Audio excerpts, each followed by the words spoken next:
Hello and welcome back. Sorry about the long pause. I actually went to bed and then I started the picture and I had forgot to put unmute on the sound. I have the worst luck with these, I swear. What you missed was I went and I selected the picture and I showed you how to do a really neat version of shadows and highlights.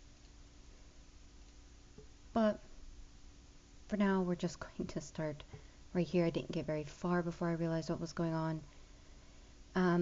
So I'll explain what I did before that you guys missed, and I'm going to move these out of the way for examples later. So first things first is I buy my stock images. This background here is a purchased stock image, and it's always good to support your fellow artists, so don't try to steal them because there's some artists out there that works hard on these, and this is their source of living. So when you're picking your background, just like when we were taking the pictures in the last video, you want to try to tie the colors together. And if you can't, you want to try to make your background adjust to your colors. And you can do this in several ways, one of which is, using this kind of tool here to try to adjust to closer to what you need color-wise. Cancel. Or using photo filters, image adjustments, photo filter. So as you can see, you can adjust the background color using these methods.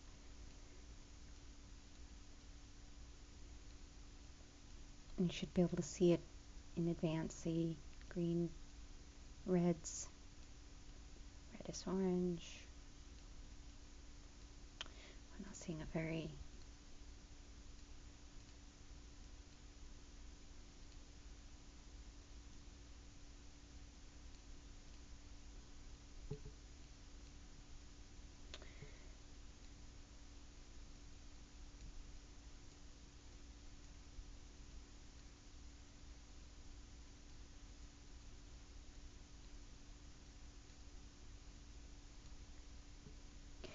cancel, cancel. You can also do this as a layer so you can adjust it a lot easier.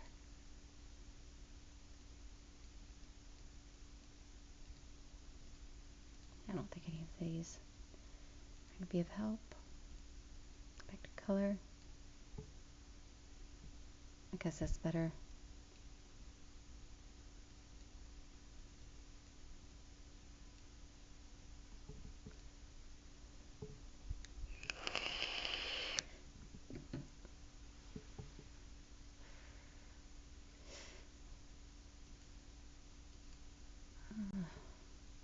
It's close, but it's not quite right. It needs to be lighter, I think, but a different kind of lighter. Hue saturation. That kind of lighter.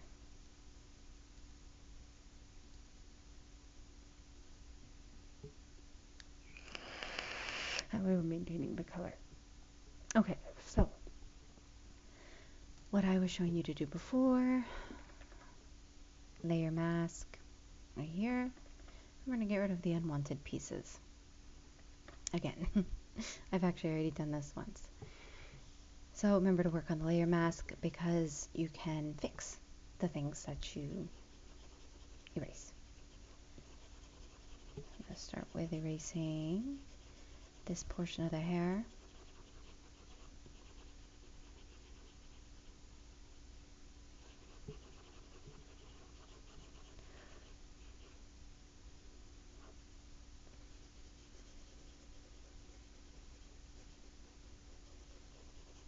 Now as you notice, I am not doing this on lower opacity, but it does take a couple times because of the tablet and because I don't like to push really hard on the tablet. That's just a preference, personal preference. Even when I am sketching in real life, I'm not really big on doing a lot of pressure.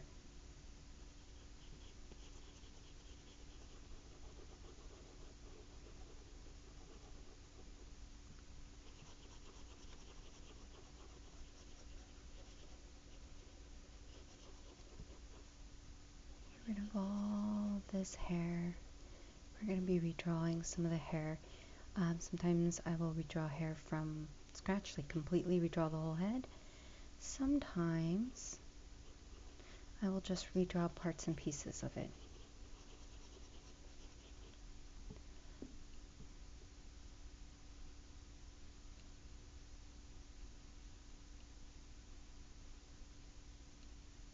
There we go. Now I'm going to use my smudge tool. As we all know, that is one of my all-time favorite tools.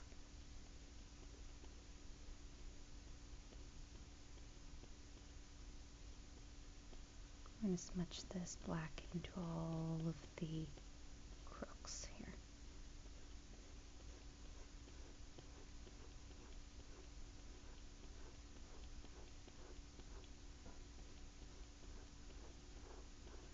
Now, see, I went too far into that arm. This is one of the reasons why layer mask is better.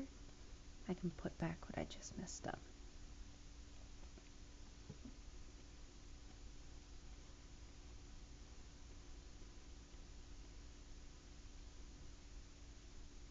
I can't seem to get that to go away.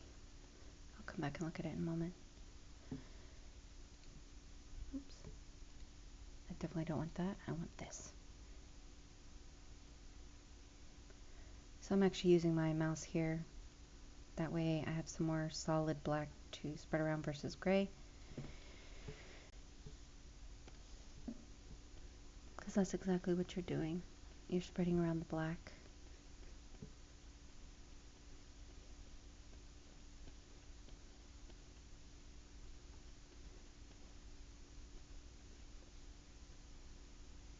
There we go.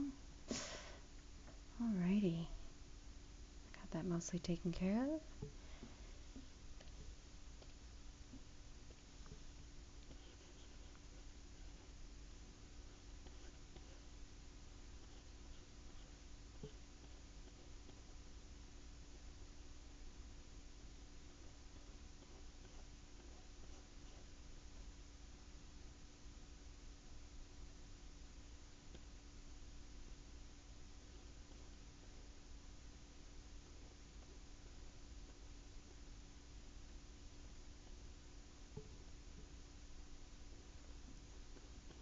Sorry, I can get a little quiet when I concentrate.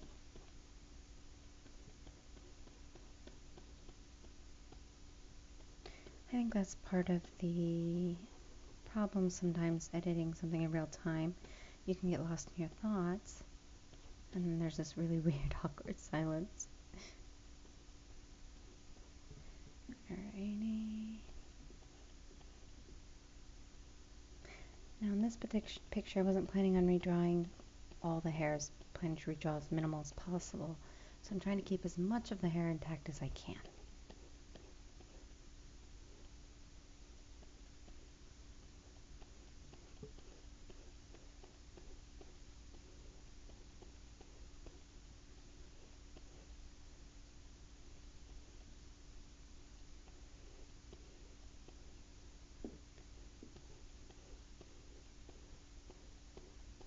There we go.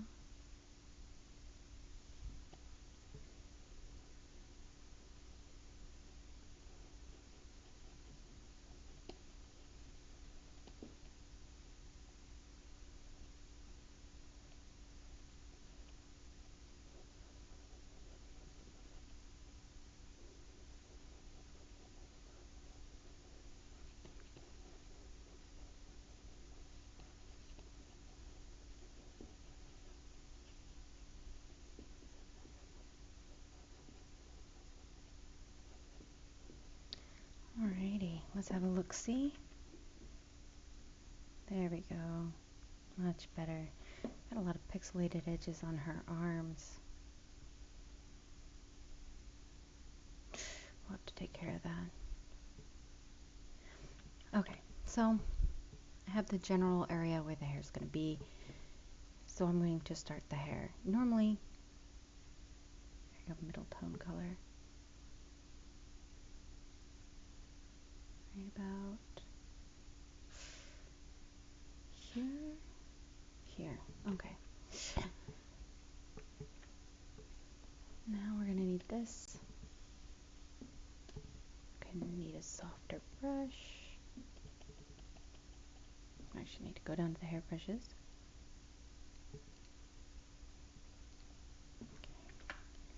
Alright.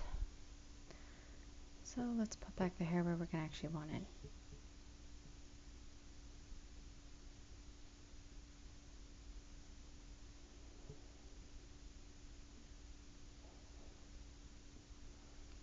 I'm keeping it very light at this beginning portion.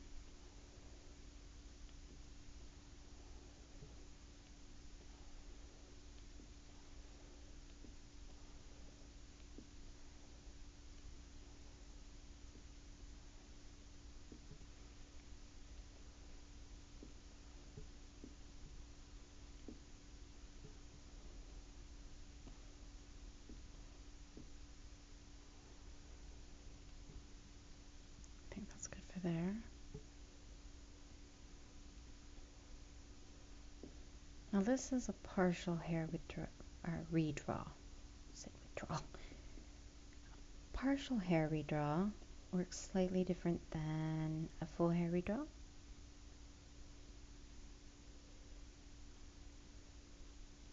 Go.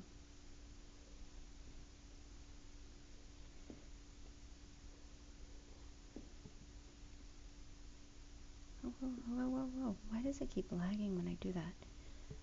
Okay. So here, that definitely is going to need some fixing.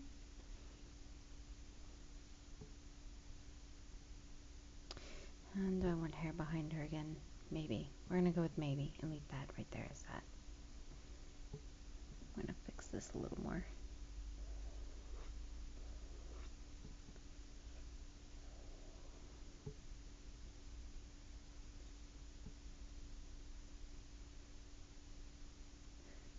Alright. So I'm usually going to redraw the hair wherever it's like messed up the outfit. But as we get further down here, the hair is going to get thinner. So then our strands are going to have to become thinner.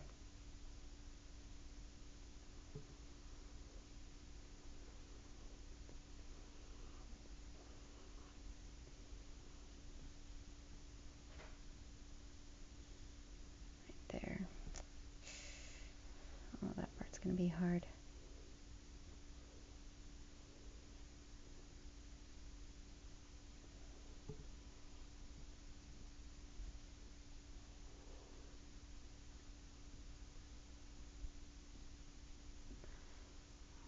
Okay. I think I have the hair everywhere I need it to be, or want it to be.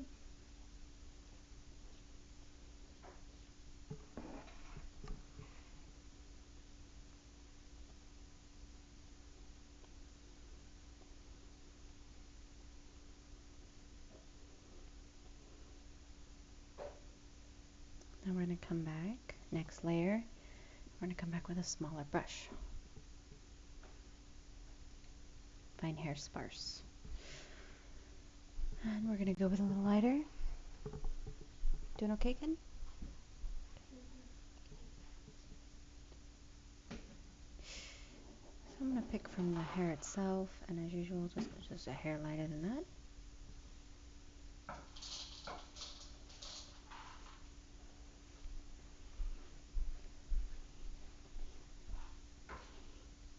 And we're going to come through on top of all that hair we just created below it.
if I mentioned this before, but the hairbrushes I like to use are Risen.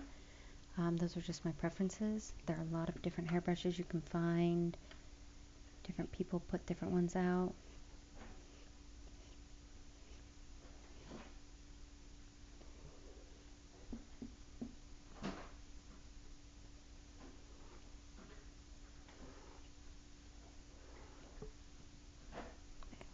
I think we fixed some of our hair issues.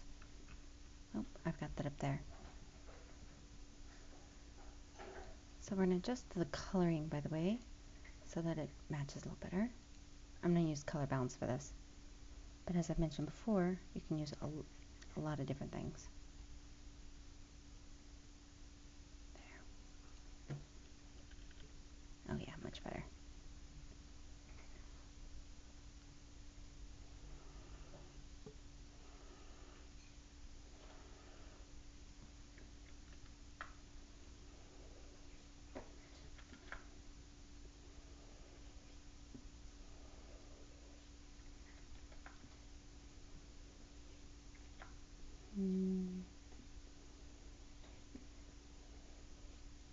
When doing this, I tend to keep one hand on Control Z at all times for the ability to erase.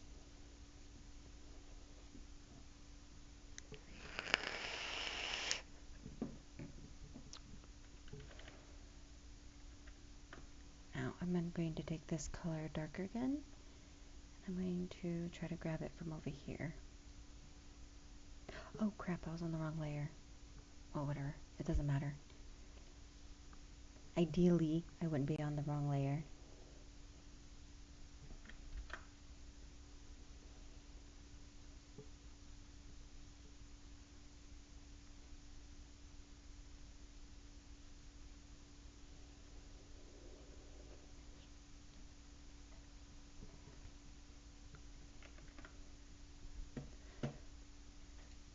Layer, merge down. What I'm going to do is I'm going to take my smudge tool, and I'm going to smudge the hair up or over, whichever is your preference. Excuse me. Because we want it to almost look like it's folded over right at her neck here.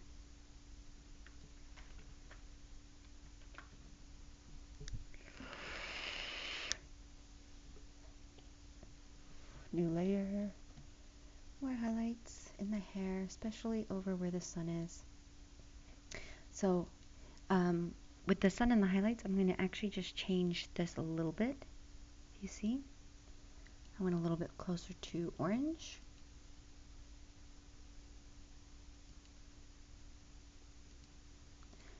Let's see if that's a good color. Still too dark. Come up over here. Nice and bright, but we're losing it in the background. I want to shift it closer to yellow. See if that helps any. A little bit. You can see it a little bit better. And that'll help us give us some of these highlights that we need. And we can always adjust the color after too, so.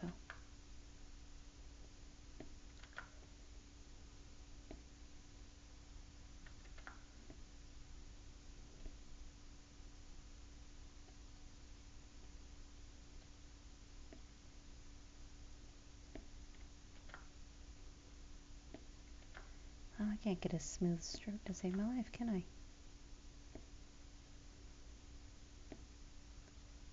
There we go.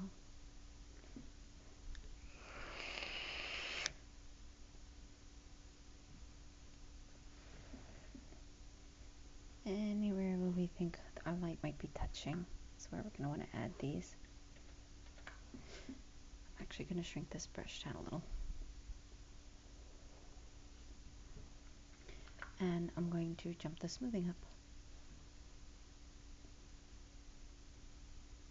Much better. Subtle. That's what we want. So the sun coloring that I've got going on over here probably isn't going to be bothering this area. So we're going to actually steal some of their highlights. And of course go just a little bit lighter. I'm going to put it on its own layer.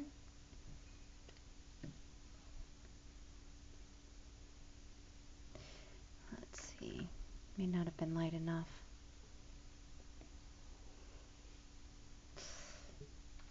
Yeah, I could go a little lighter. A lot lighter. There we go. Yeah, that's a good color. Oops.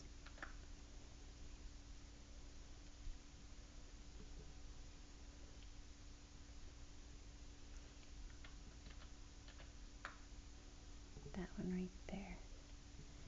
Didn't come out well that first time.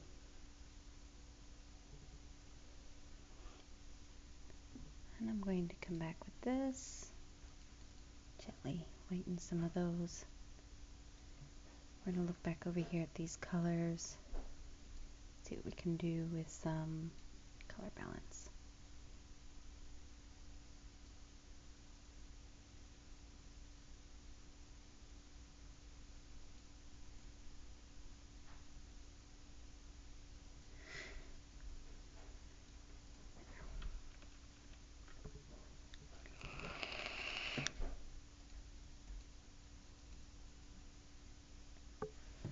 I'm not sure if I like that coloring.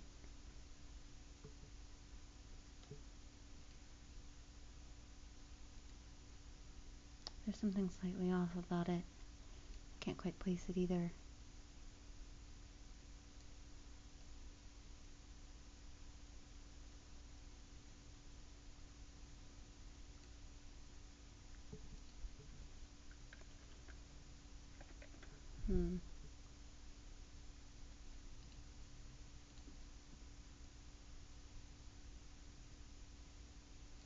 I also think I'm getting a little bit of a delay.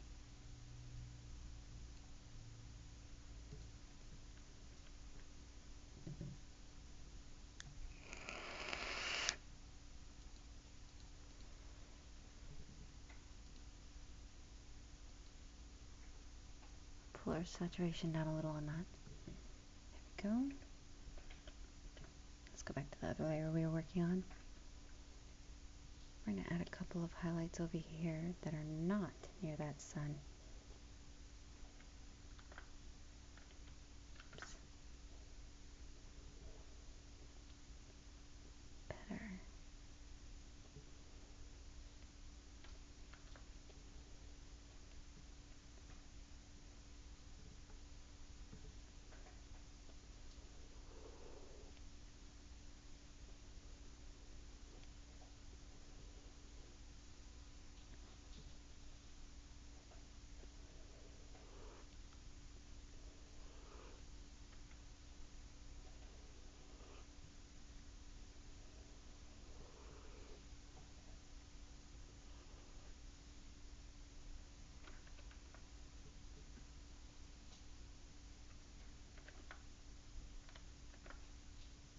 Alrighty. Layer, merge layers.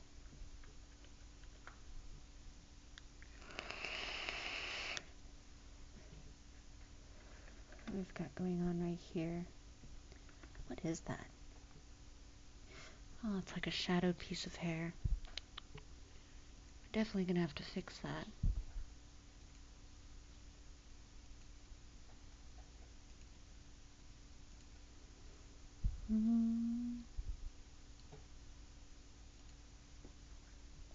Smaller. And we're going to need a new layer again.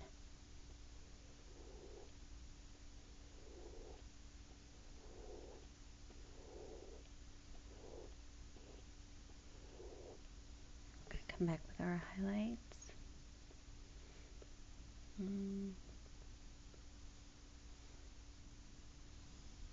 Much smaller.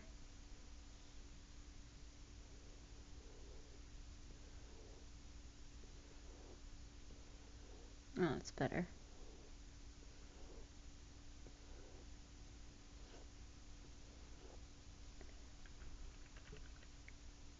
much better. Okay, so merge all of those. Merge layers. Most of our hair fix is done. Now you probably at this juncture, or at some point, wondered why I picked this pose.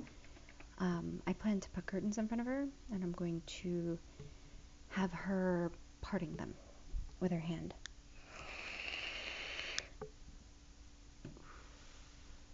So, the curtains, when I create them, I'm going to put them on top up here, will most likely be,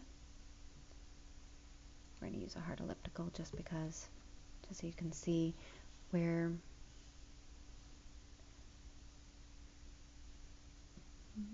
she will be closer to us.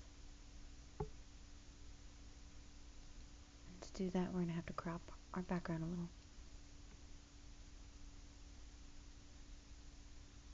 We may even crop it a lot. Oh, I didn't want to do that because I haven't done a dress yet. Okay, well, I'm just going to give you an idea, and it gives me an idea. So it's not just giving you an idea. I'm giving myself the idea of where I'm putting these curtains. They're going to be sheer, so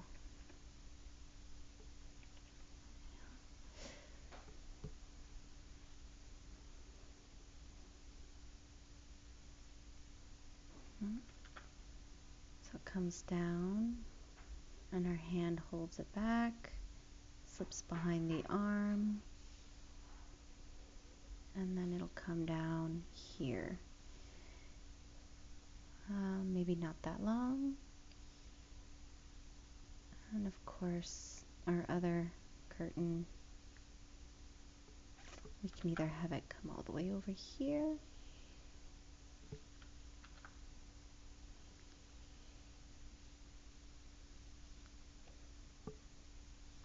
that's viable, like that. Oops. No, come back. Shit. Come back.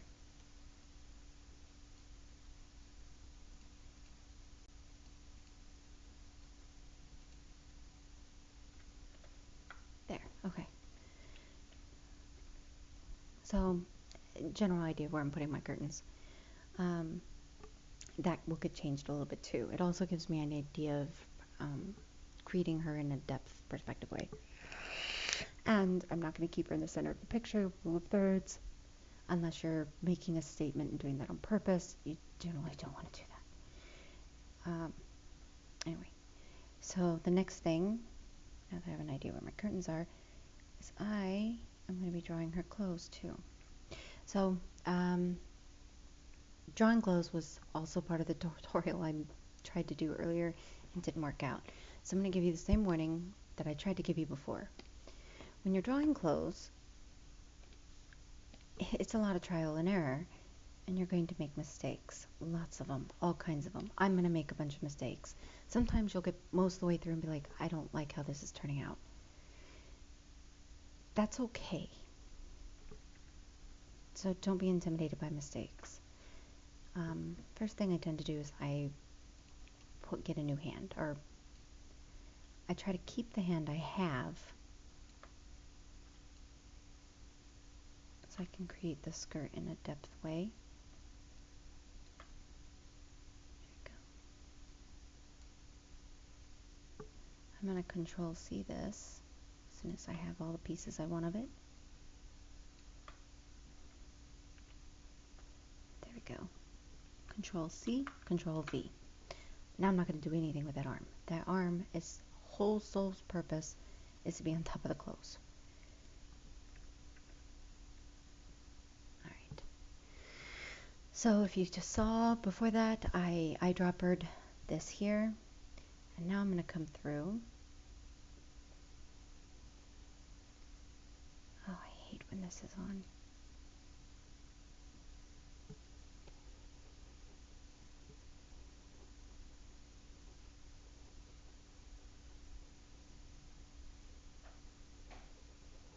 I'm going to start the process here.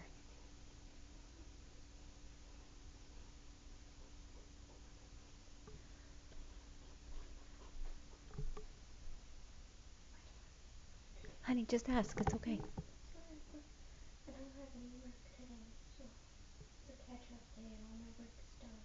That's not what they sent out. Hold that thought. Let me pause. Welcome back.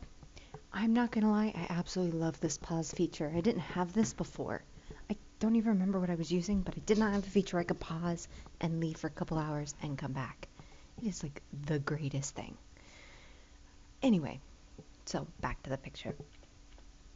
So we had a vague idea, vague establishment of our curtains and their layout, where this curtain will come up and over our hands, behind our arm, and most likely either come across here, or I may have it come straight down here.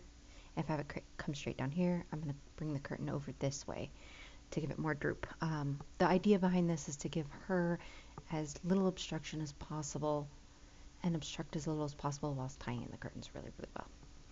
But, let's see. Yeah, the curtains are up at the top. But I'm not going to actually work on them yet because I was working on the dress. That's right. That's the only downside of this, is trying to remember what specifically I initiated a couple hours ago. And I was working on drawing some clothes. So, here's this. And I mentioned that if I don't press hard, it tends to come in a little bit blurry. And in this particular phase, it doesn't really matter if it's covering other bits of what I intend to keep, because it's on a different layer and I can erase that out. Right now, what's important is kind of getting the shape. And when you're doing clothes, one of the first things that, after you pick your central color, your middle color, that you want to think about is what kind of clothes, because that will actually change a lot. Silk, for instance, has a lot more of those folds and wrinkles, and so you want to pre-plan for that. It also has a more stark contrast between the highlights and lowlights. And cotton type fabrics, thick bulky fabrics, those are going to have about a medium amount. You'll still have folds. Thin fabrics that cling to the body are still going to come off the body in places, but again, they're going to cling. So you want to keep enough visible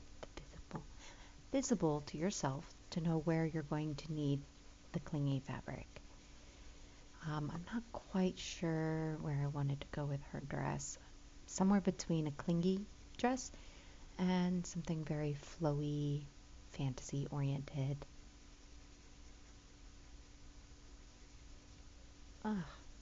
Really wish I could stop this pen from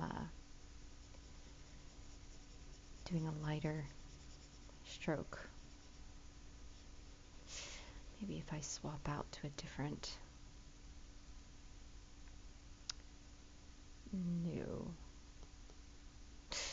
It may actually be this soft round that I'm using here. Let's try one of these. Okay, that was the mouse. Oh, it was. So that was my hairbrush doing that. Much better. That way we can get this done faster. Rather a little bit faster anyway. I'm definitely not doing silk, which is one of the ones I do the most. If you're doing a cashmere sheer type fabric,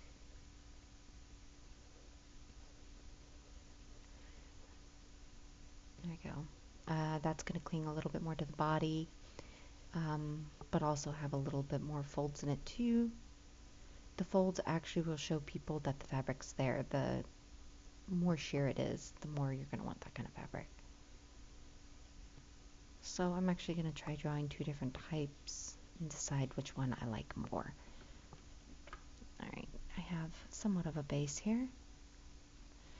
So if I do big and bulky, kind of a gown, then I'm going to want... And it's always good to have a reference picture. I mentioned that before.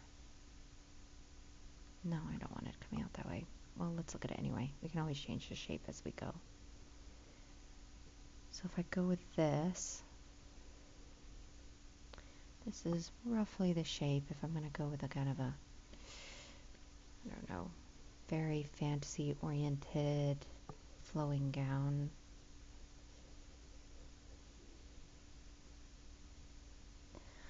So I got asked some time ago how I got started in Photoshop and, how did I learn all this stuff? Well, the first time I did Photoshop, oh goodness, that was many, many years ago. I am 38 now, and I started Photoshopping way back when I first joined SL. I think it was because there was a waiting list for a picture and it just was taking so long. I thought, well, let me try to do this myself. And I started like most people with GIMP. I knew I was horrible. In my defense, avatars weren't particularly pretty at that time. I mean, this is way back in 2006, 2007. They were pretty, but they were very difficult to work with. So, and I wasn't getting particularly better at first. And then I had somebody who also did pictures. Well, for one, I got into Flickr and PileUp. And when I got into that, then I got to see other people's work. I've always been a bit of a visual learner. If I stare long enough at a finished product, I can usually figure out how they got from point A to point B. And by long enough, I don't mean like a couple minutes or a couple hours even. I mean days, weeks, sometimes months. And I have to know the system, so in this case, Photoshop. So if they're using GIMP, since I haven't used GIMP in years, I won't be able to figure it out. It'll take me too long. But I can usually figure out the system, or figure it out looking at the system. So anyway, let's see, that's what it'll look like if I go with big and bulky. I would have to pull that out more.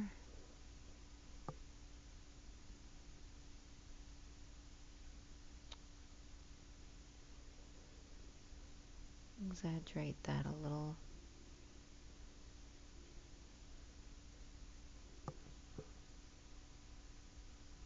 Not 100% I'm gonna like that. So what I'm gonna do is a different layer just to compare. Oops. There we go. And I'm gonna do something a little more clingy. That way I can compare which one I like the most.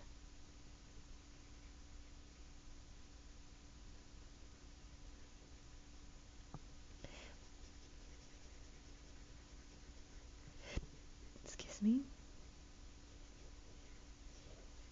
Oh, so much faster with this brush. I should have swapped it ages ago.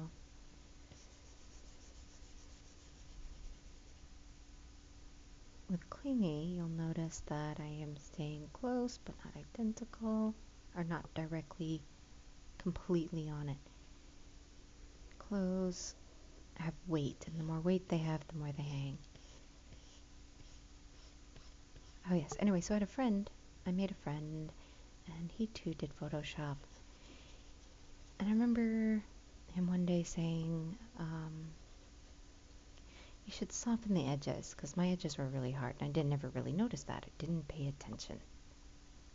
So we're actually going to pull this down just a little bit. And if I do go with clingy, I think I'll make the bottom sheer if I do that. So to get an idea of clingy, I'm actually going to have to move further on the next step with this. And that's when I started really paying attention. Oh shit, I believe I got opacity. And get rid of that. And the more I paid attention, slowly but surely I was getting better. Now what really killed it for me, or rather stopped my progress, was I started doing commissions willy-nilly. I had a inexpensive price, making it really affordable. And so what happened was, by the way, when you're doing sheer, or when you're doing clingy, you can make it sheer temporarily, just so you can see where you need to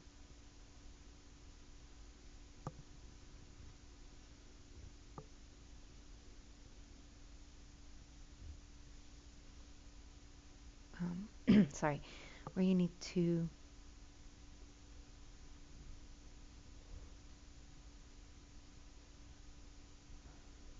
erase. There we go. Now we're going to pull that back up and have a look-see.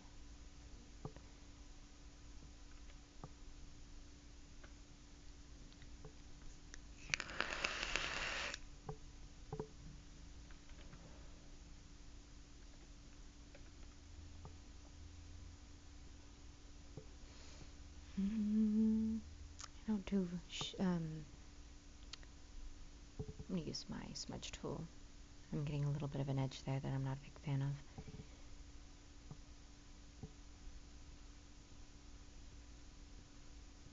Better.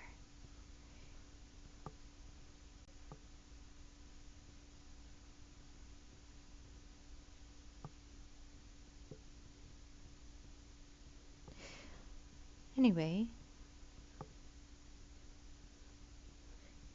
well, years passed, and as years passed, and I kind of got, I don't know, hold that thought. Okay, sorry about that. Anyway, where was I? Over here. I'm going to need to make that somewhat share again.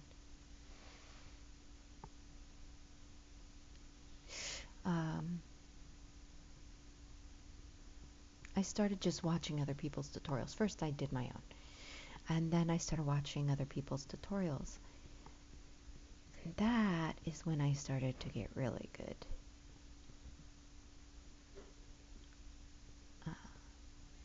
I still watch other people's tutorials to this day. I will go through YouTube and look up different tutorials, and you don't have to do it exactly the way they do it. You can always take the technique that you learn and make it more something of your own. That is kind of what I did with hair. Now I can actually bring this out and have it slightly clingy and slightly flowing, less bulky. So let's look at that as an option.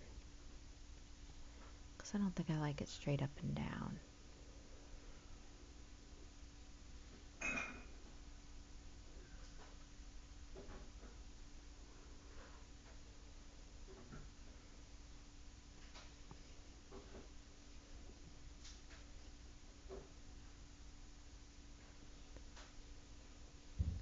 And a lot of trial and error. As an artist, I noticed something when other people talk to me about art and wanting to do art and why they don't. It's because they're afraid of making a mistake. The thing is, many, many years ago, I had the world's worst artist teacher back in high school, but she did say one thing that stuck with me and probably was the best and only thing she really taught me, which was there's no such thing as a mistake. Every mistake is an opportunity to make something unique. You take that mistake and you make something completely different. You'll make something that you weren't expecting, that will, maybe I should have that come down, that will exceed your expectations. So don't be afraid of the mistake. The mistake is a possibility for something. And especially when you're doing art, because it's not like anybody's watching you. Nobody's going to sit there and judge your mistake. Even when you finish, nobody's going to judge your mistake. You'll be lucky if they even see your mistake. There we go. Alright. Let's see. Kind of like that.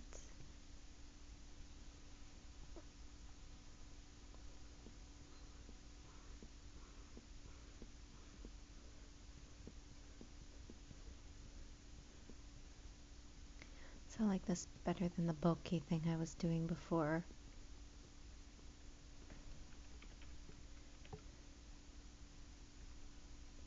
There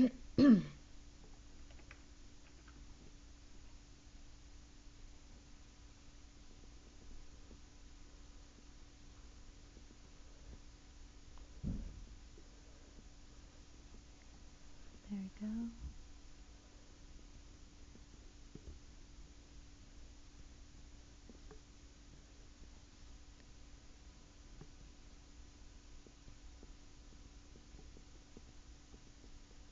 Now let's peek-see at this at full opacity. Very nice, gives her a little bit of movement. Movement is good. I'm a big fan of movement in art. Excuse me, sorry.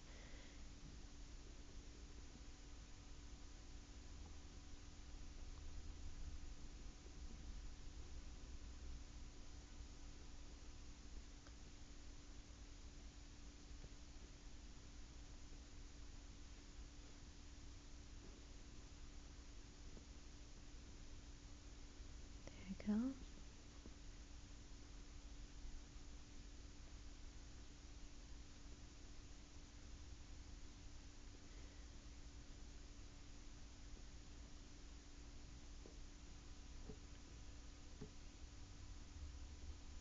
That's nice.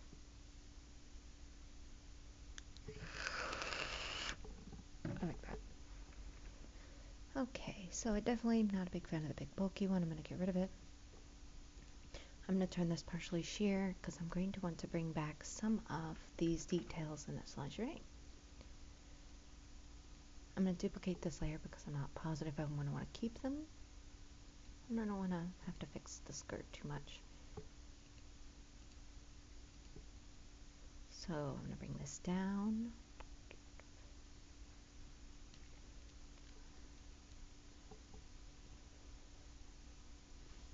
Did that even erase? Oh, there we go.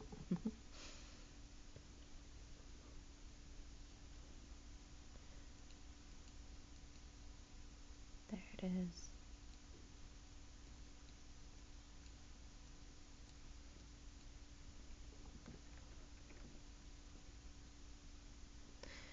Um,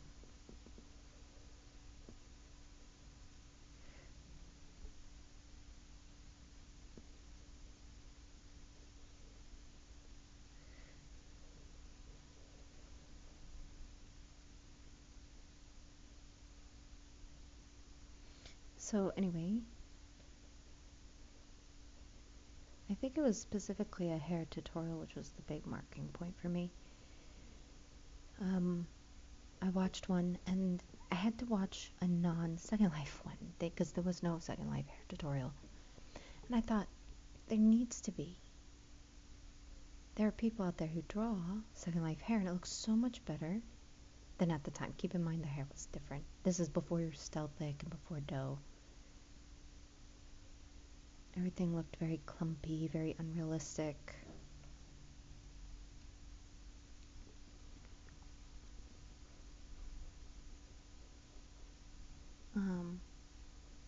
Anyway, so that's how I got started and started to progress and get better.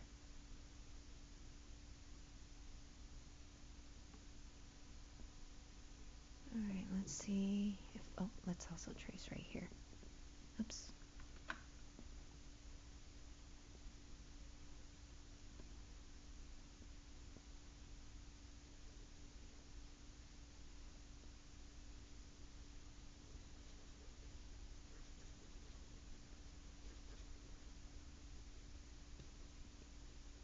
Looks like I brought that up too high. Right now I'm tracing where my dress begins and where the end of this outfit is. Or rather, the skirt portion of it anyway. Now for best results,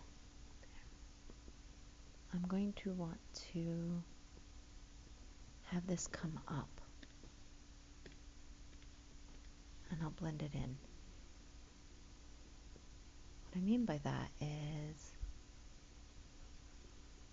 I want this to come up here.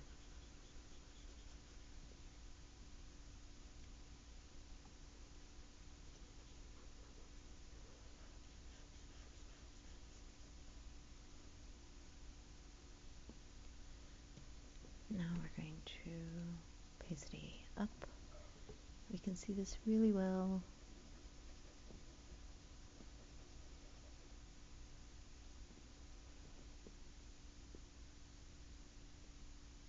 I erased a little too much right here.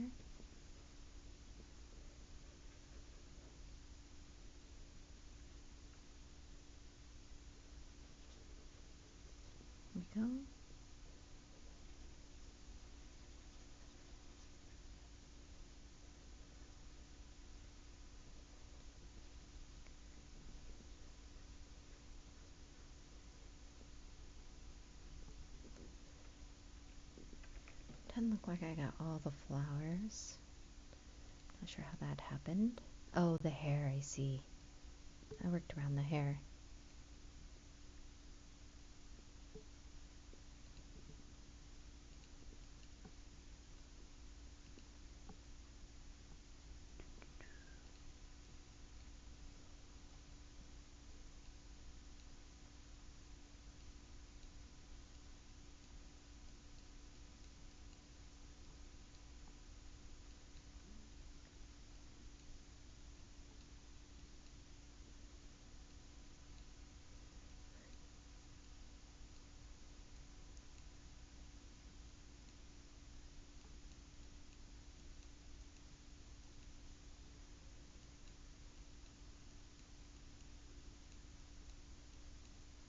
I'm using the smudge tool to get me a little bit more natural of a edging here.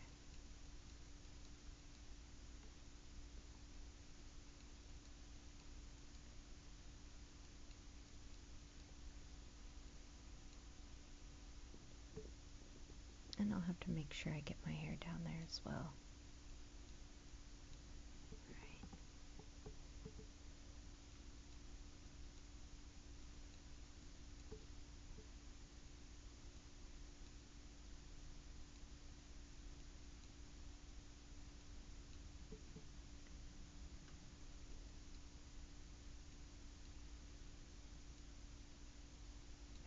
Alright, let's have a look again.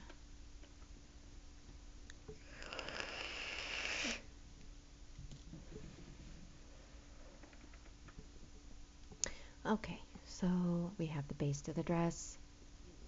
Where's our hair?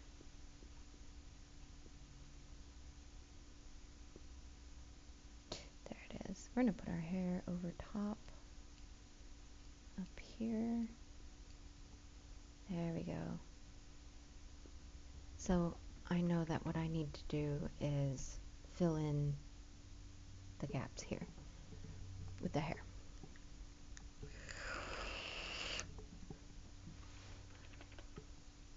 Okay, so put another layer with our skirt here. I'm going to put this back behind here. I tend to make a lot of duplicates of different layers as I go. This is mostly so that if for some reason I don't like something, I can actually get rid of a whole chunk of work without using Control-Z, because you can only go back so far. Think of it as saving the game, but without saving the picture.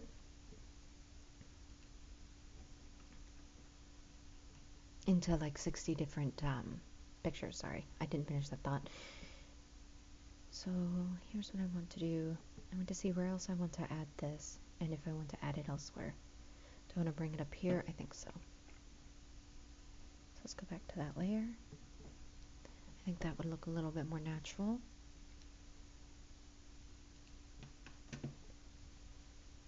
And I'm thinking what I'm going to do is I'm going to make the bottom a little bit opaque, or sheer, and keep the top as opaque.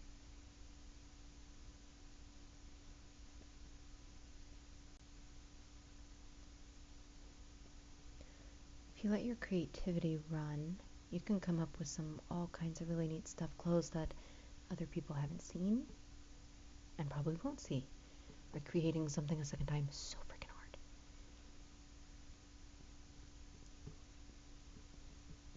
I think I mentioned before, it's like cooking. Or at least it's like how I cook anyway. You throw some spices in and sometimes it's great and sometimes... There we go. Looks like I'm going to have to redraw a lot of the hair. Not a lot, but more than I originally planned.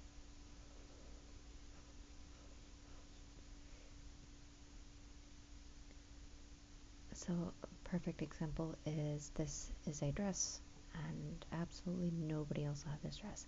The downside is, I don't know about you guys, but sometimes I will get emails asking where I got a specific clothing item, and I have to be like, oh, sorry, I drew it. There are other really cool ways, by the way, to have different clothes. One of which is, again, stock photos. We talked about that before at the beginning.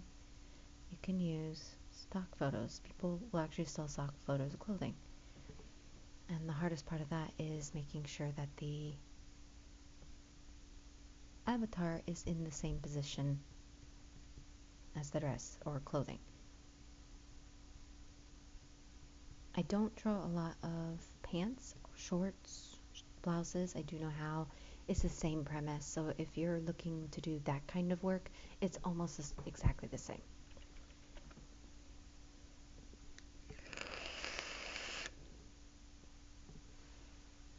I kind of like the little bits of sheer there.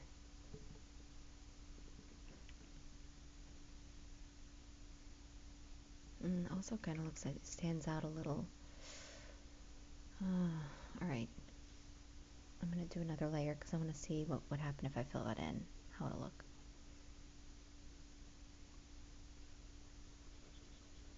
If I like it, I'll just merge it down into the rest of the dress. If I don't like it, then I can just delete the layer.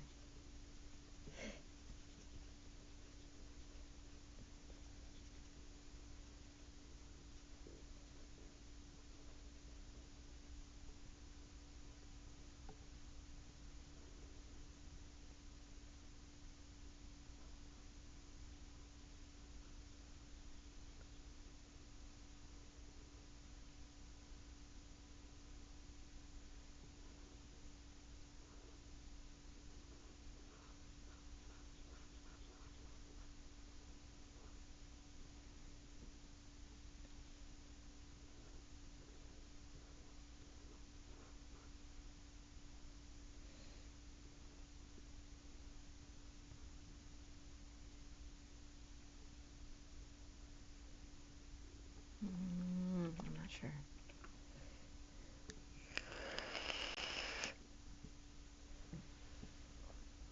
I think it's better.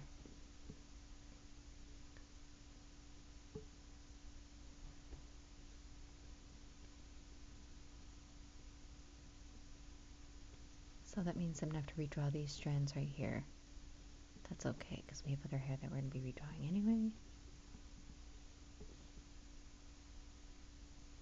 Yeah, okay.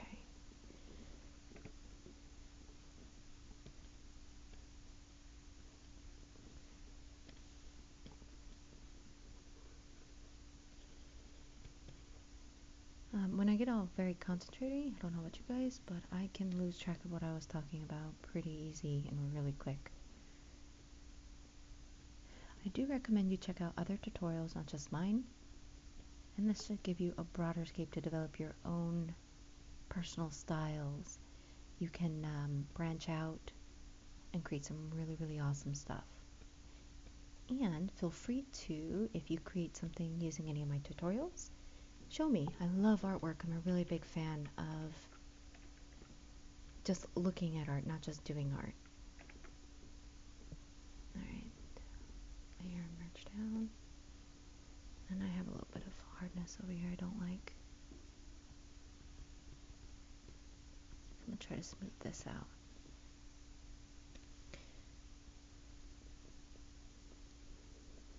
There we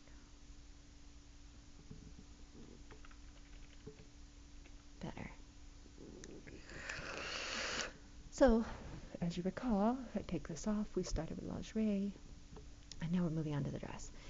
I don't think I'm going to keep those flowers. I can always draw in some new ones. I was going to keep them, but I've decided no.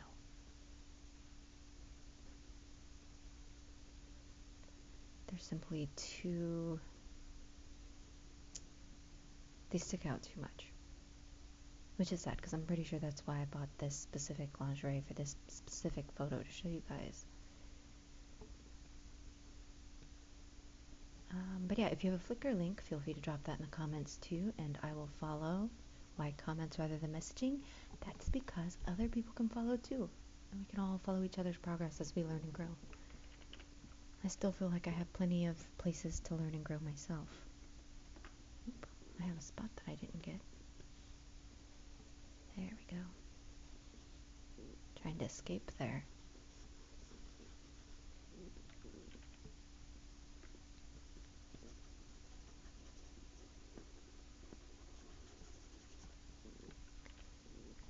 we go. Alright, I'm confident with that base. Now here's where a lot of that trial and error is going to come in. Just like the hair, I can't remember if I've done hair yet that you guys can see. It works very similarly in regards to clipping masks and using the smudge tool to make the different waves. So first things first is I'm going to decide whether or not I want the bottom of this to be sheer. So I'm going to put on a layer mask.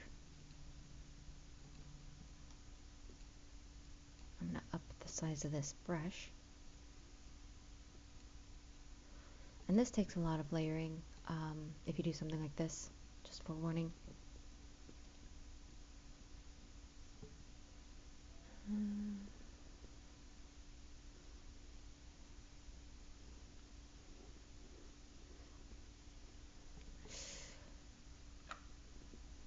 Too much. Down further. There we go.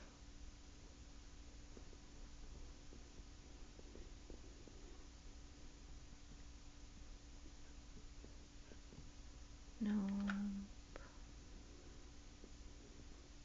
I need it even less.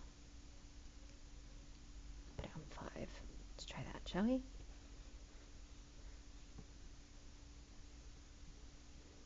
Better.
I'm using white to bring some of it back because I'm trying to blend the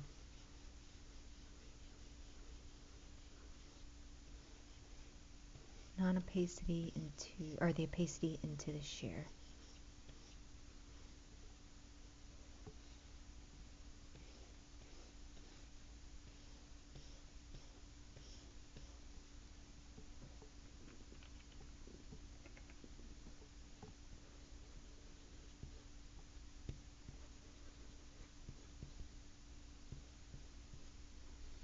Almost don't want it to be able to define where it starts.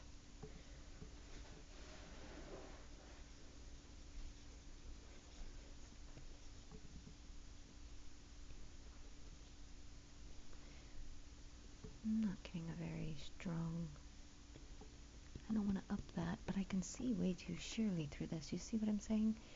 If I've done this a couple times right there and it's not coming through, there may be a reason for that.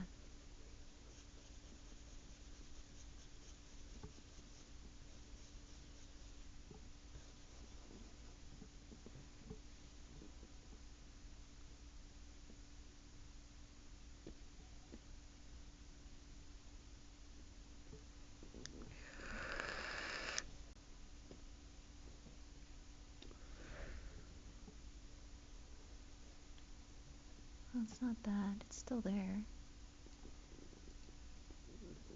Well, I'm trying to get rid of that garter belt. That's part of the reason why sheer to... I'm going to darken this. There we go. That's finally going away. And that's the other thing. One of the reasons why I'm maintaining some of my harder edges. I wasn't using a softer brush. There we go. That's barely perceivable.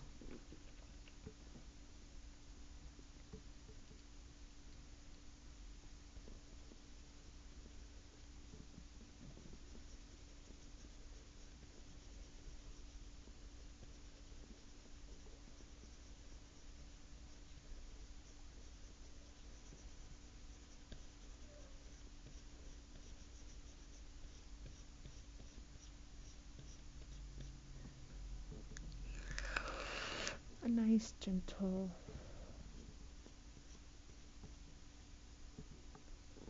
blend from not sheer to sheer. Bring back a little bit more of her legs, shall we?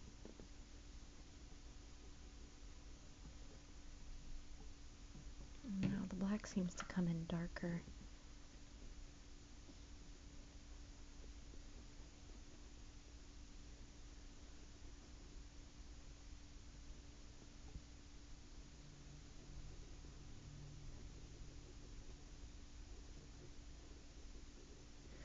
So, if you have a reference photo, about now is when you'd start to check it.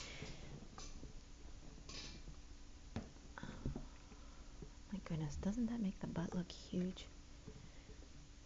That's okay. I don't mind.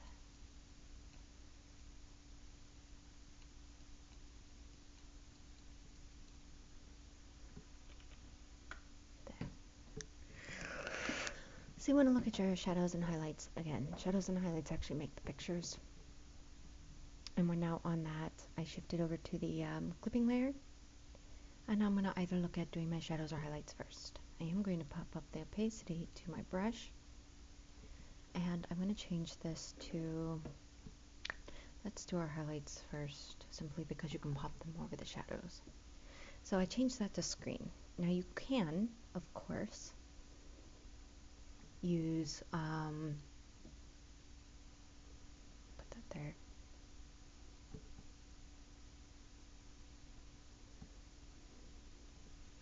You can use a, just a different color rather than screen.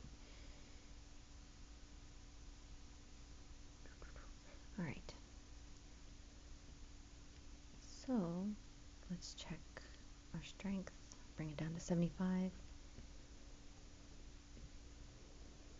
I use screen simply because if you look, as I do this, you'll see the different tiers of colors. I'm not doing a finishing highlight, I'm doing fabric folds. There's not going to be very many, and they would be very thin. But colors, or clothing has a variety of different colors. If you've ever really looked at clothing, like look. Even one color clothing is like a lot of colors, more than you realize. They usually tend to indicate the movement, the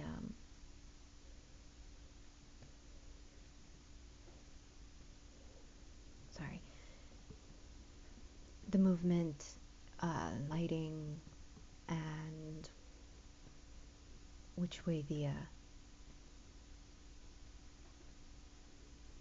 I completely lost that thought. Wasn't liking that little white halo line there.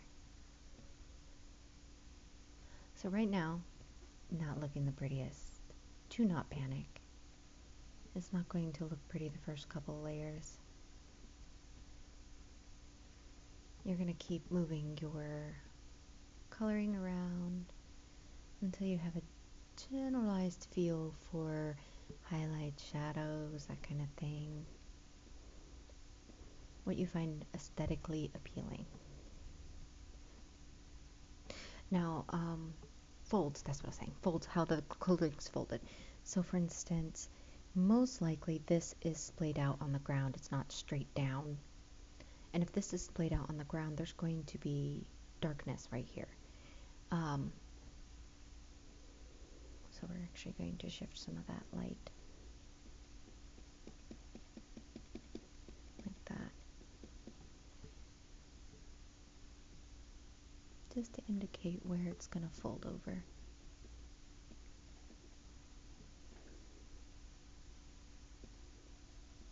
Basically where it's touching the ground is where I'm looking at right now.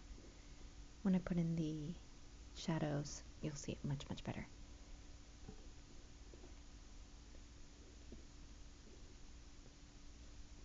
So I'm creating folds, movement, and the visual of depth perception. That's what I was looking for, that word earlier, depth perception.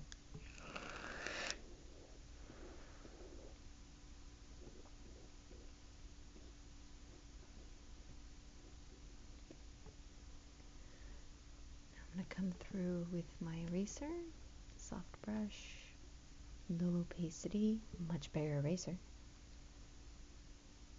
I have about 30 minutes too before I have to go to dinner. There we go. And basically making that a softer transition from light to dark. I can also remove where I think I might be putting some of the darker lights. It's not even necessary at this point, I'm just doing it because that's what I'm used to doing. So, one layer, next layer, now multiply. Same thing, exactly the same. I'm going to put where I think I'm going to have darkness the most.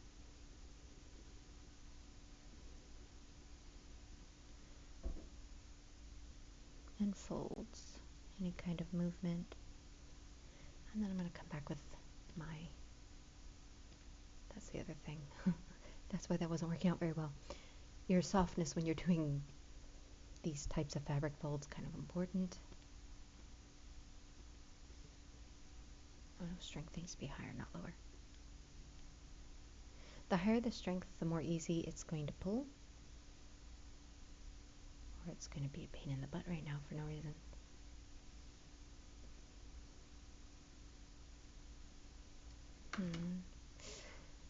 Ah, I remember. Wrong brush. There we go. Now let's see if that works better. A little. A little. We can't go any higher than that though.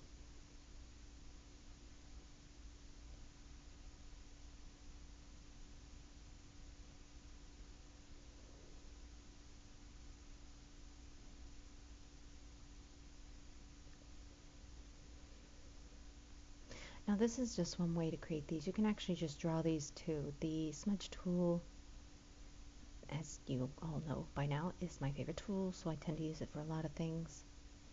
You can actually just draw these parts and pieces as barely visible, like a lower opacity. So these semi-sheer lines that are layered on top of each other, I could create those just by drawing them. And so could you.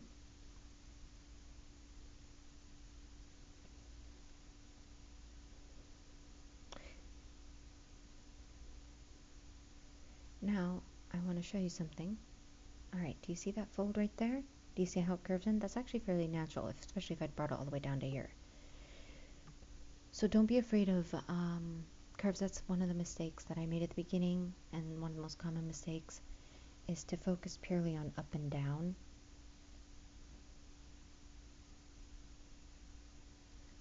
Strokes. But the thing is, fabrics aren't always just up and down. They tend to fold a lot, especially thinner fabrics, which this would be if it's a sheer.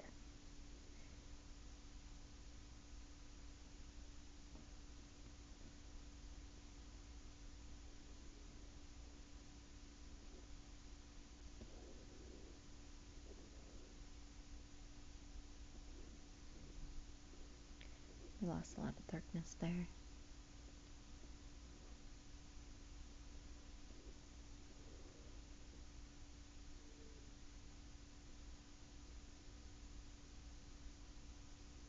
There we go. So you see how that little bit of light right there curves in, giving that more of a natural fold,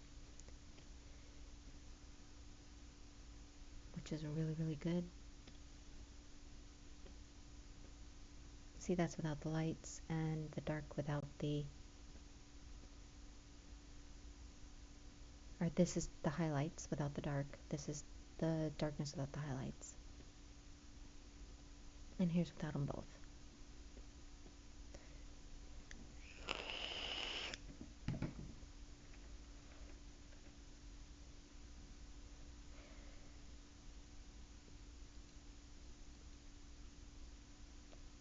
I'm going to want to bring this up a little, up over that. Not quite yet though.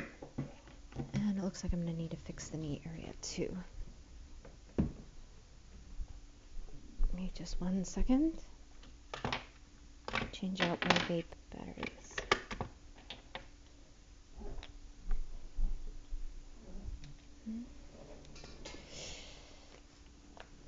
Okay.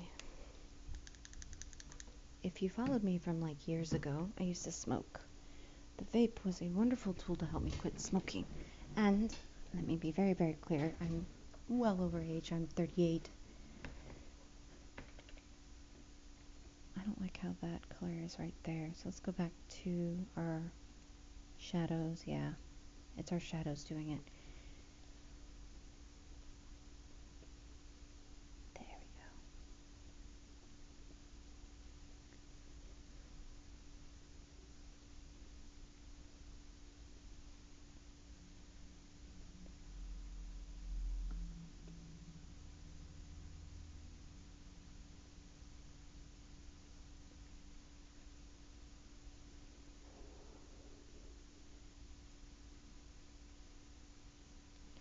We're going to erase part of that instead of trying to move it around.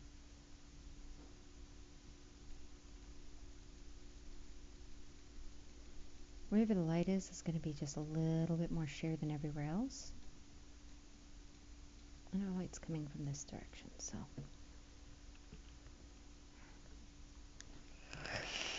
Now, if I don't like how the shadows are playing or the highlights are playing, you can come and you can adjust the color balance, etc. See, it'll change the general overlay, feel, coloring. You don't want to go too far from the original, otherwise it's not going to match what you got at the top. Though it does match the background better. I wonder if we can make that pretty. It definitely looks like vomit.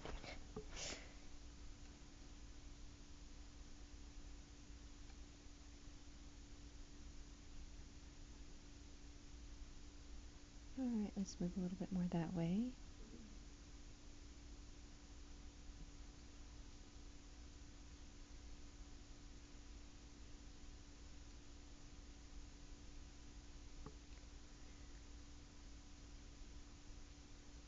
I'm thinking of this, if you remember in growing up, kindergarten art, or if you've had art lessons of any kind, red and blue make purple, that kind of thing. That's very, very helpful. I'm going to go back to a hard brush because I'm going to try to get rid of some of this. Didn't like this.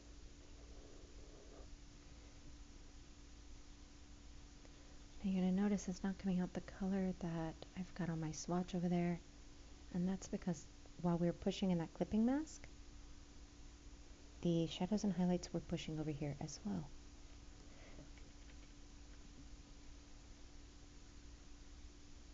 So I'm going to have to change the shape just a little bit to get rid of that piece. Better. I like it.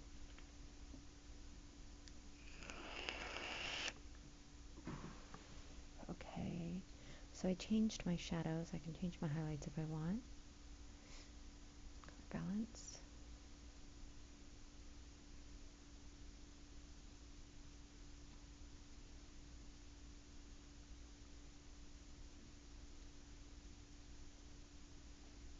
I don't want to. We're going to leave that a little bit more subdued. I am, however, going to pull some of this down here. This particular shadow, or highlight, sorry. I'm going to add another one. Back to soft. A lot softer, and I need a lot more resistance. So smoothing. Higher the smoothing is, the higher your resistance. The resistance is what makes that stroke very slow.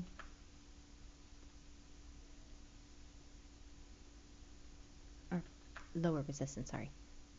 No, it should be higher.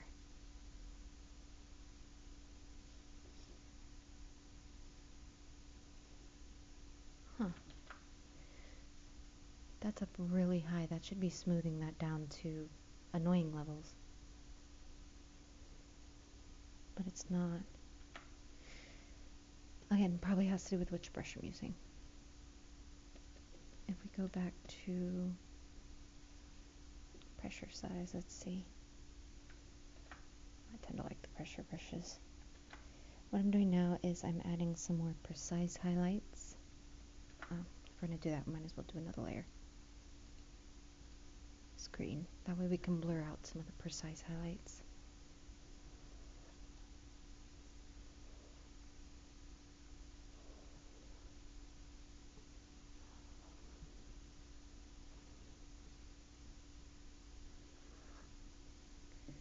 Nope, that went out. We don't want it to go out.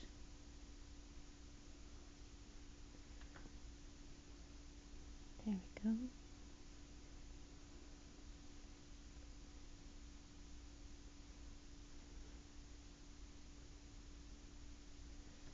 And I'm going to blur this section. There we go. Here's without, with, subtle, nice, gentle, and I can do the same with low lights as well. Not darken, multiply. So very specifically, it looks like over here, could use some nice, Josie, creating somewhat of a triangular effect. I don't know how to explain this otherwise, but close Divot in, if you look at your example photo, your reference photo, the close seems to fold in at a triangular shape.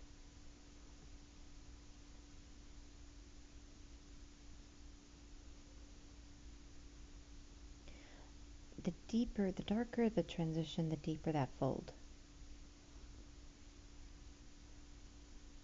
So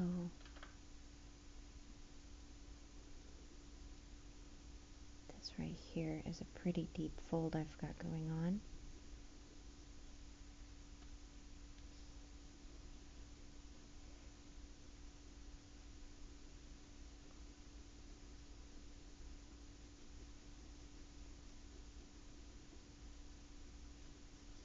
I'm using the pressure sensitivity, which is why you're not seeing things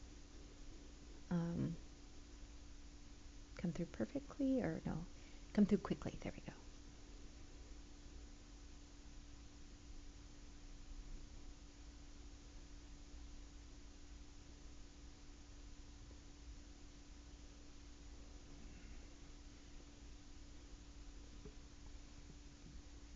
I'm gonna actually erase part of this up here too, probably.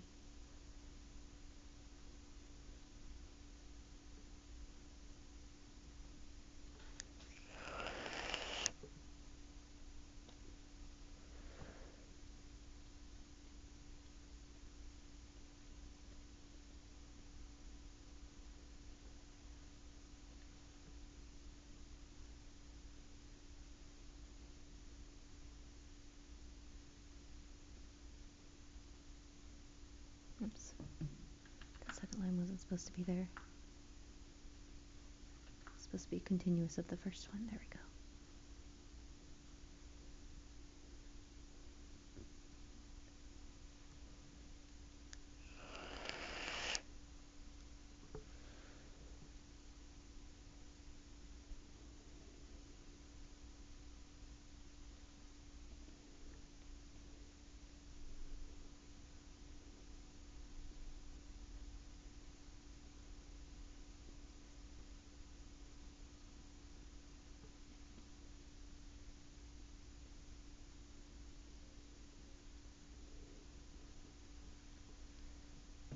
Okay.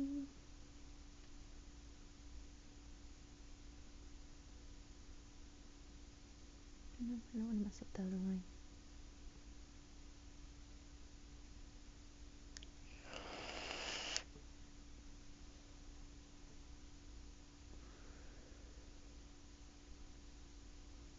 Oh shit. No, stop. There we go.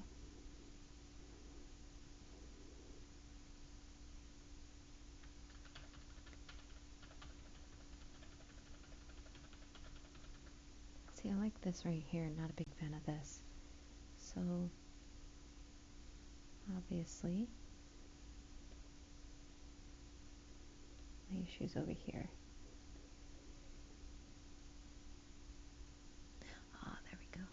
better.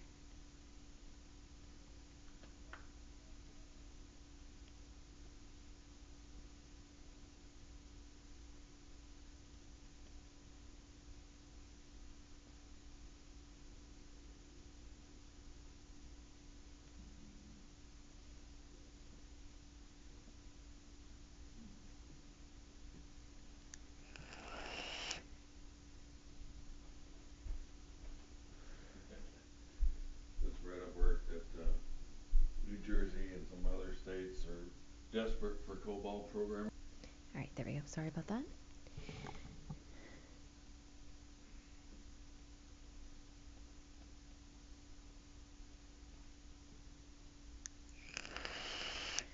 You didn't miss anything. I was just still playing with lines while we talked. I have a little bit of an issue here.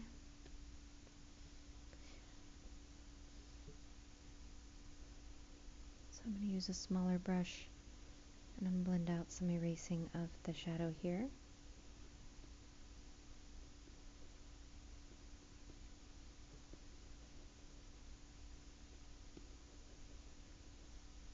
Just a little bit.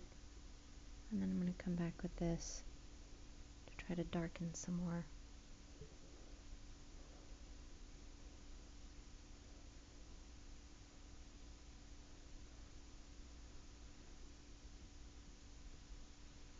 And come back with you again. Trying to make you bigger.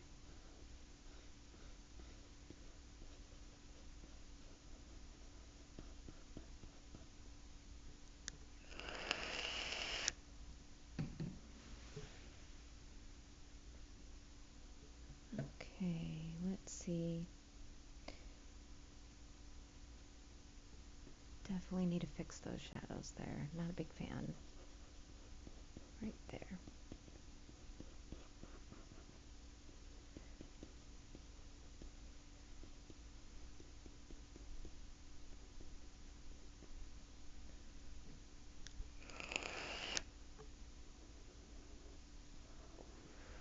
I do want to keep this fold.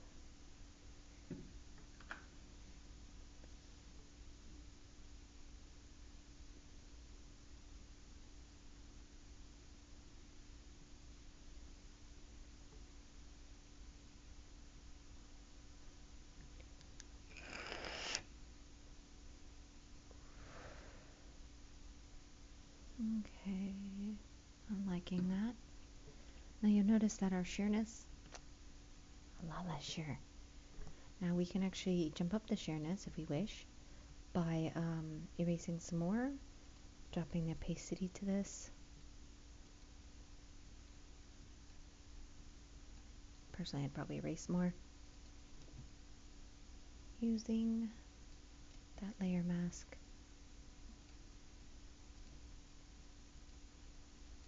And I need a non-pressure sensitive round brush for this.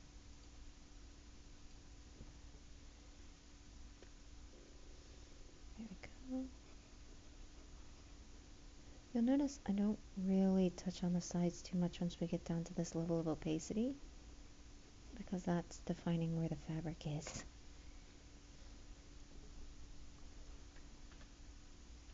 Too light. Just a little bit more over here.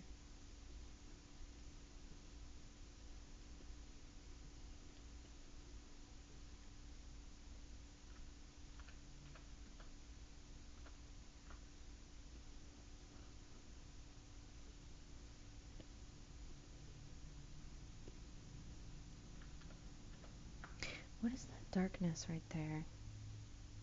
That's just her leg, huh? That shadow does not do good things for her leg. So we need to find which one it is. It's this one. And we're going to move that, because that's not looking good for that leg. Oops. I'm just going to use an eraser here.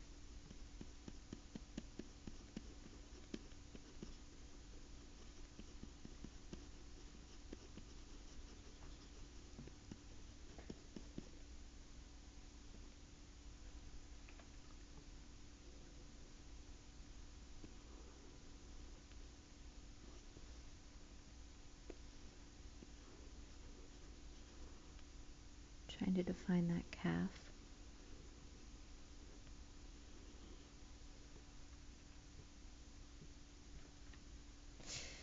But I made it too sheer doing that.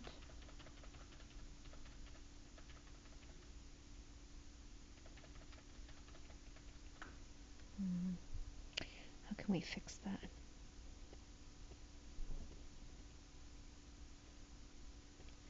Right, it's definitely this. So we're just going to try erasing it from this one spot.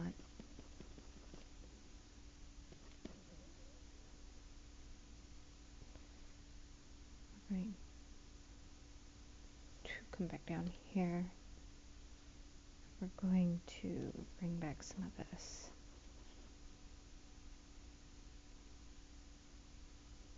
Oh wow.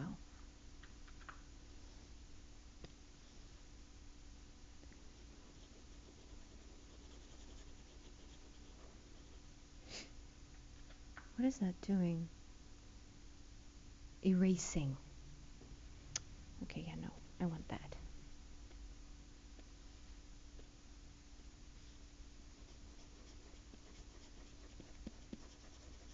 I want to bring some more of that fabric back right here.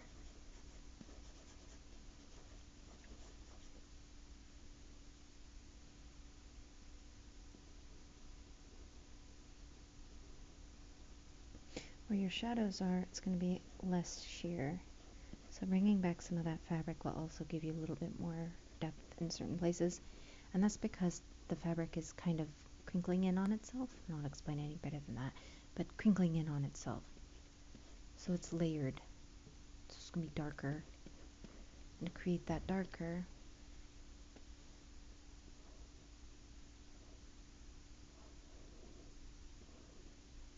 you bring some of the fabric back.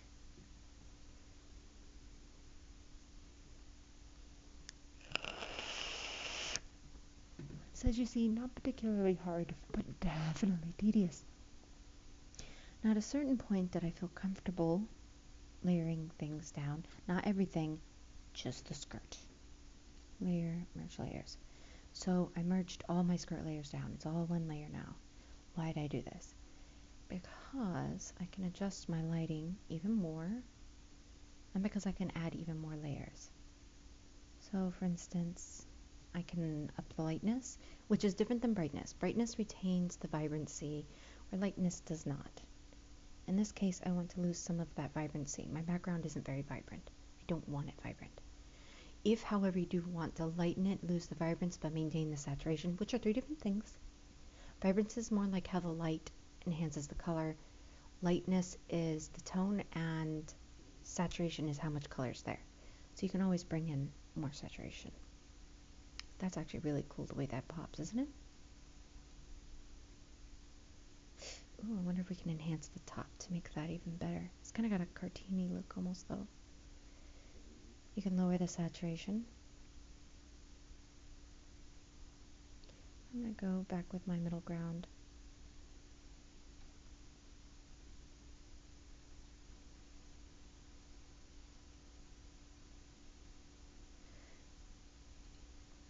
Alright, and that affects kind of the darker areas, the lightness.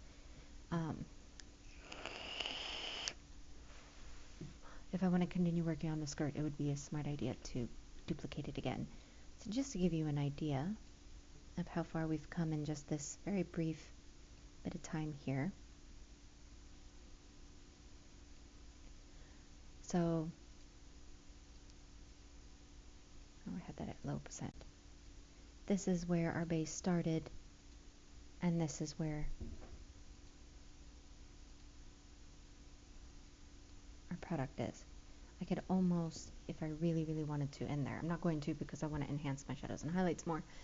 But you can see how actually fairly easy that is. A lot of practice. It's very tedious. It can get very boring and frustrating if you end up having to do a lot of erasing of different... okay, clipping mask again. Screen. Now remember, our tones changed, so I'm going to try to recollect from that skirt. I want a high opacity. Actually, let's leave it at a low opacity. We're going to try something. Smaller brush. we want pressure sensitive brush, this bigger brush, half opacity, and smoothing. Okay.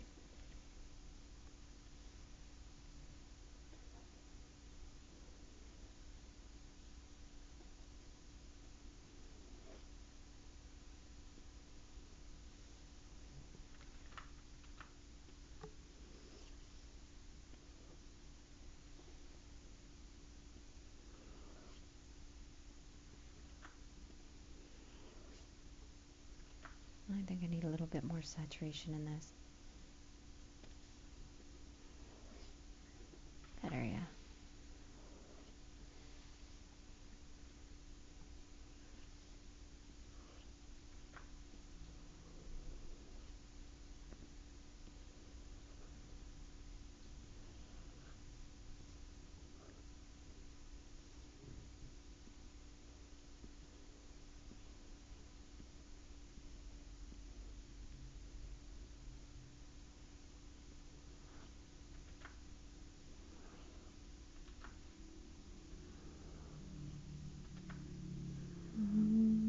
See a lot of Control Z.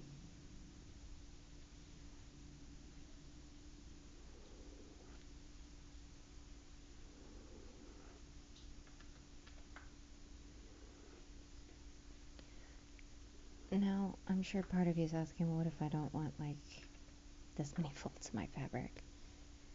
I'm going to show you how to tone that down in a moment. I tend to do a lot of folds of my fabric. If you follow my Flickr, you'll notice a lot of my stuff tends to, my clothing tends to look, I'd say, similar to each other. Oh, yeah, my smoothing is up, my strength is up too high. That's not good. Much better. See, lower the strength and then it doesn't pull as hard.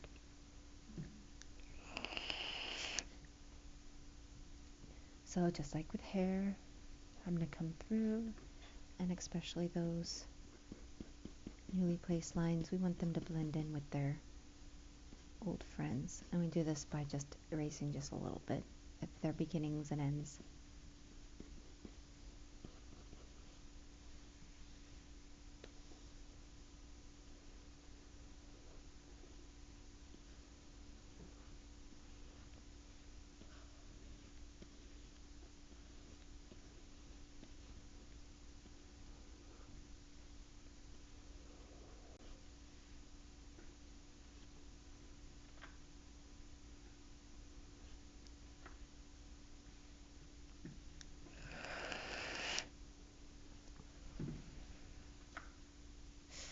I want to add some more darkness in there, right in here.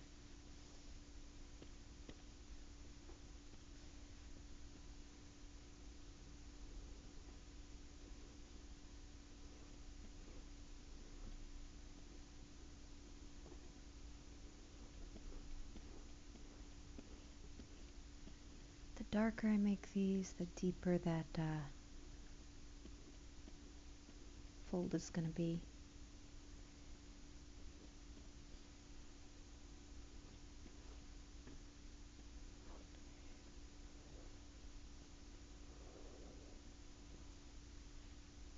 See how I am tracing where I put the light?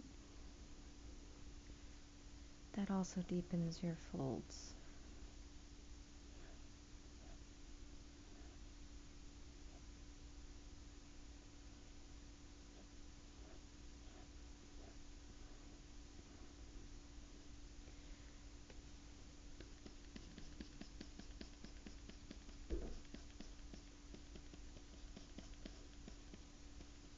What I'm doing here is I'm blending in this by using an eraser.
Now, one of the benefits of, we're going to drop that opacity and use the mouse here. One of the benefits of doing a color rather than screen and multiply is you won't have some of these coloring differences, which is also the benefits of using screen and multiply too, so it depends on what you're going for. But by coloring differences, I mean if you look at the shadows between right here and here, this one has a very dark shadow, a very almost grayish shadow, gray toned shadow, where this one has more of a saturated shadow. So now I'm going to come through and I'm going to lighten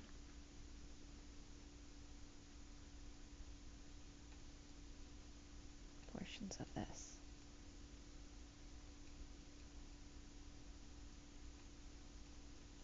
There's something in that background there.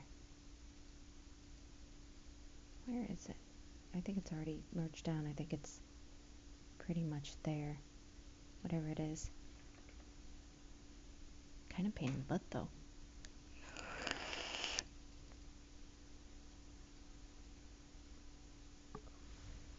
Let's see. There. Let's look at our shadows. Highlights, I mean.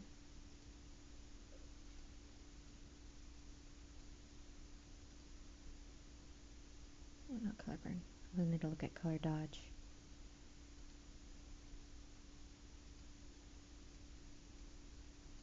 Lighten it just a little. Kind of gives it a vaguely dreamy quality. Alright, I am going to try to fix that slight difference here. And I'm going to do it by creating a very thin layer with a mask, just like before. Right now I have it set to normal.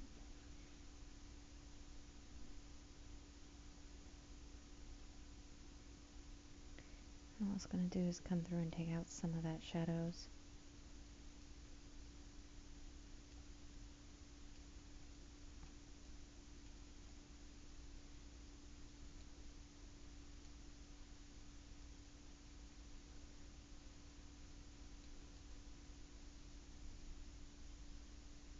This is also going to take out some of my opacity the more of these I do. So not a good plan to keep doing a ton of them.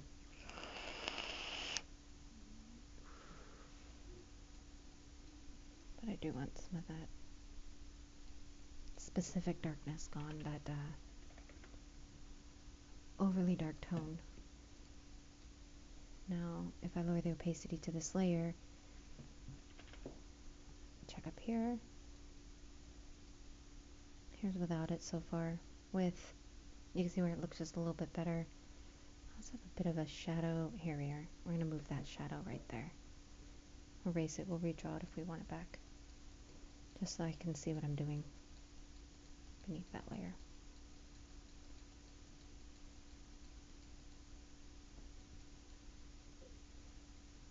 Let's go back to this.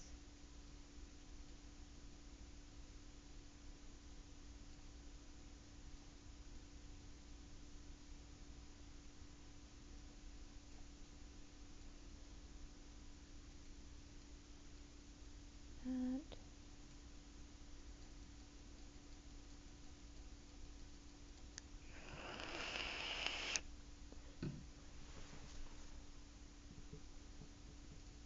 And now we're going to lower that opacity a little, because we do want it to blend in with the rest of the dress. We just don't want it to be black and white almost. We have a highlight that's kind of renegade over there too, but I think it's already merged down. Remember, mistakes are opportunities, so that's okay. It's perfectly acceptable. Let's go back to screen. I think screen looks better anyway. We're going to try to take this opportunity.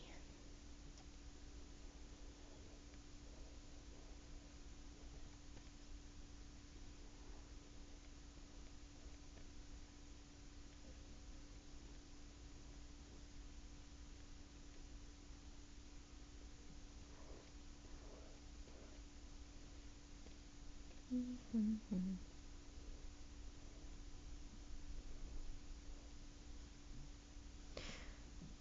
Now, if I really want to, I can also come to the skirt itself. Very gently try to. There, see? Not too bad. There's this.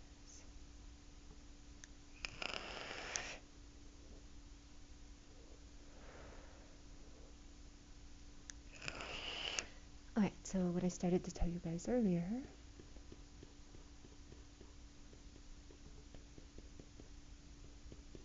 is, oops. Uh-oh, where'd I put that? I want you in here, and I want you as screen. I'm gonna come by with a lighter color. I already forgot what I was trying to tell you. Much smaller.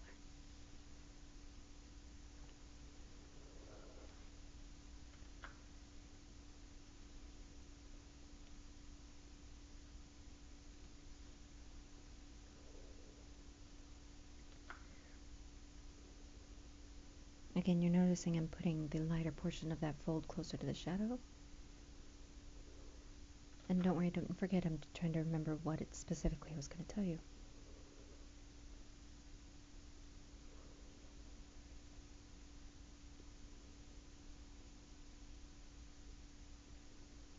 Oh, that's right, I was going to tell you how to do less folds, less movement. And that would be to make your colors match more or closer and do less folds. Make the highlights bigger and the lowlights less of them. And that should give you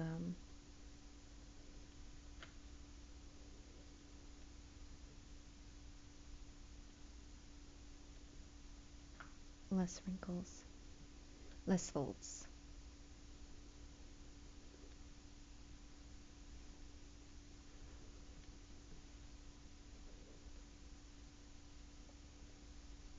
Okay.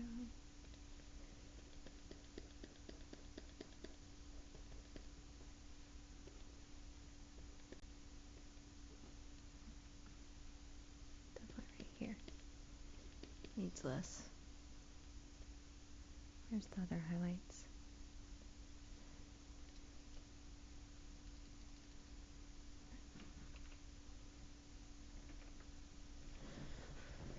Okay.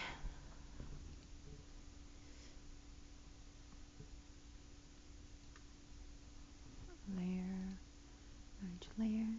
Now, let's say you've gotten to this point, you're not thrilled with what you've got. Or you're like, I don't like how many folds I've got going on. I'd like less. There is a fairly quick way to maintain. You can either A, start from scratch of the skirt that you already duplicated. In this case, I'm going to duplicate my skirt again so I can show you. And I'm actually going to duplicate it a third time for a very valid reason.